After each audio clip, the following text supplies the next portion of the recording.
Mike Parallel here to talk to you. I got to do this real quick while it's fresh in my head.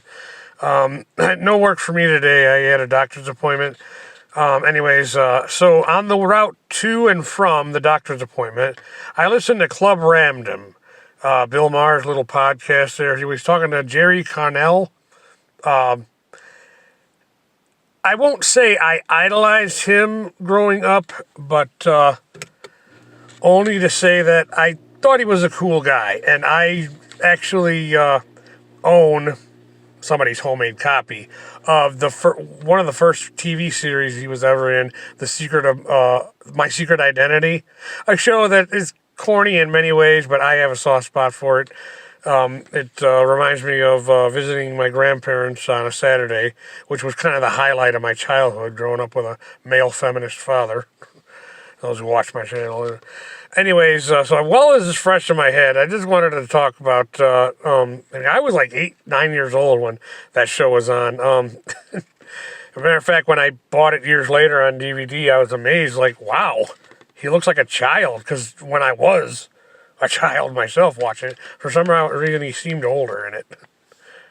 But I had a similar situation with Jennifer Connelly with the Labyrinth movie. Perception is different when you're a child versus an adult. But anyways, those Saturdays at my grandparents' house was kind of mine and my sister's little window to the world outside of being raised by a male feminist loser for 6 years and living under his abuse.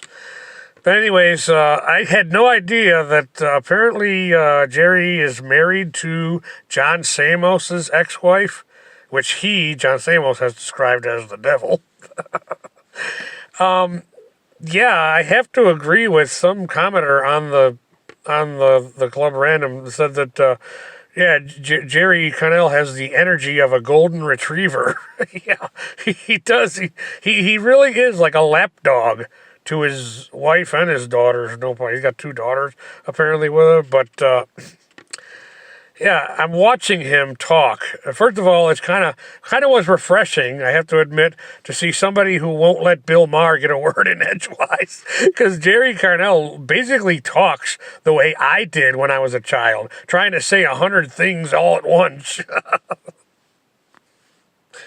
As I stated, though, I can't say I ever idolized the guy. I just thought he was a cool guy growing up. I was a fan of the series he would do when I was a teenager in the 90s, Sliders. And I think my sister briefly had a crush on him when we went to see the movie Joe's Apartment. But I thought he was a cool guy, and I over the years I made it a point to watch a movie if he was in it. I haven't gotten to the kangaroo one yet, so I haven't seen them all. I know he's in some weird kangaroo movie, but that one evaded me up to this point. But he did share this story where when Kamala Harris lost, his wife and daughters attacked him. This is what happens when you are seen as nothing more than a lapdog to your wife and your daughters. In other words, when you're not the man of your house. Even though I guess he says he gave Kamala's campaign money, and I guess at her losing, the daughter and the mother, John Samos' ex-wife, Rama, I know what she looks like. I just don't remember her first name. Her image is branded in my brain, but not her first name. Roma or Rumo or whatever. Well, anyways, he shared an interesting story about his mom. She got in trouble in school a lot, and his mom told him, just sit on your hands and shut up. Whenever you feel like you got to say something, just shut up and sit on your hands, is what his mother told him. And then he says that when he was making the movie Stand By Me, by the way, Bill kept calling him, oh yeah, you were the fat kid, right? He kept doing that. I wanted to see more of that while I was watching it, but anyways, when he was in Stand By Me, he said the director, he finally let loose and said what he really felt. And he said that the director said, yes, Jerry, I want to see more of that. and that was like a window, and his eyes had been opened to, and I think I relate to that because for me, it was George Carlin. Seeing George Carlin for the first time on one of his HBO specials, that was what opened my eyes and made me go, kind of what Jerry expressed. Wow, I don't have to do that. I don't have to think that way. I don't have to censor myself. And I think for me, it was seeing George Carlin for the first time on HBO. The one that you see it all over social media now, where the planet is fine, the people are F you, okay. Anyways, yeah, but that was the first time. And I knew him as Rufus, and I knew him as he was on Shining Time Station, the kids show, between the 80s and 90s. But that was the first time I'd actually ever seen the real person, George Carlin. And at the time, I was just living with my mom for the first time, so I would have been like 13, 14.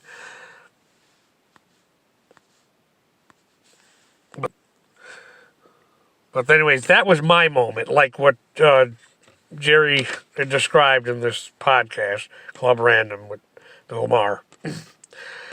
He also shared some things that apparently living in California, this is an issue. The elitists there will take up 3 parking spots.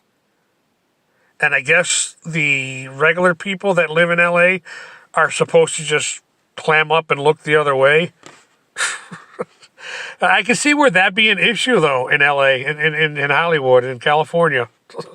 He said, oh, yeah, I would never leave California. Well, it's the greatest place to live, whatever.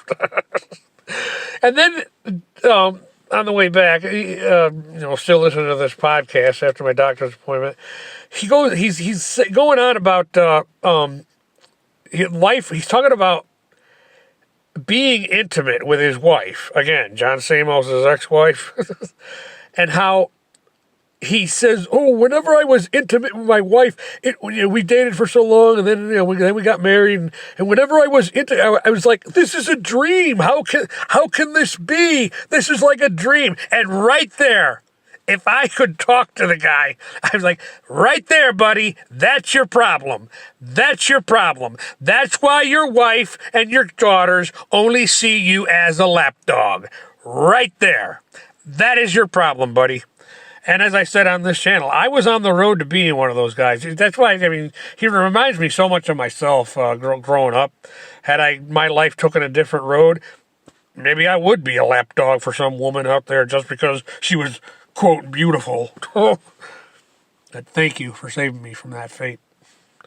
Talking to God. Okay, technically, I still got like the last 10 minutes of the thing to go, but it's like an hour and 40 minutes. But anyways, so it just seems like they're just BSing now. But anyways, nothing wrong with that. But one of the last things I wanted to mention for this video is Jerry Connell is going on, whoa, because Bill is kind of giving him some insight how I could never live like walking on eggshells. What childhood was like for me and my sisters being raised by a male feminist father, walking on eggshells, never knowing when when that attack is going to come, be it physical or verbal or whatever. And Bill says, no, I could never live like that because Jerry seems like, oh yeah, you'll get married someday. Yeah. He's selling Bill Maher, and Bill's like, no, I can't live my life walking on eggshells. But and Jerry's like, one of the last things I want to mention is he goes, "Ooh, this is like very educational. This is like."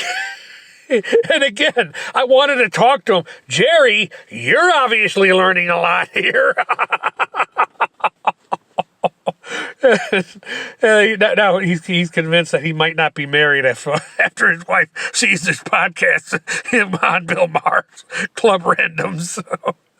Anyways, I wanted to make that video while all that stuff was fresh in my mind. But yeah, elitists taking 3 parking spots to park their one car. I can see where that would be an issue in Hollywood and California. And boy, the great California exodus comes to mind, huh? And that's why those people are filled. That state California and probably New York too. Maybe not as bad, but just full of uppity people. And these are the people that vote for Kamala. or how does Bill put it? But oh yeah, this is what Bill says he tells his woke friends. We both voted for the same person, but you're the reason she lost. Talking about Kamala. Oh God. Anyways, Mike Perlak. Thank you for your time.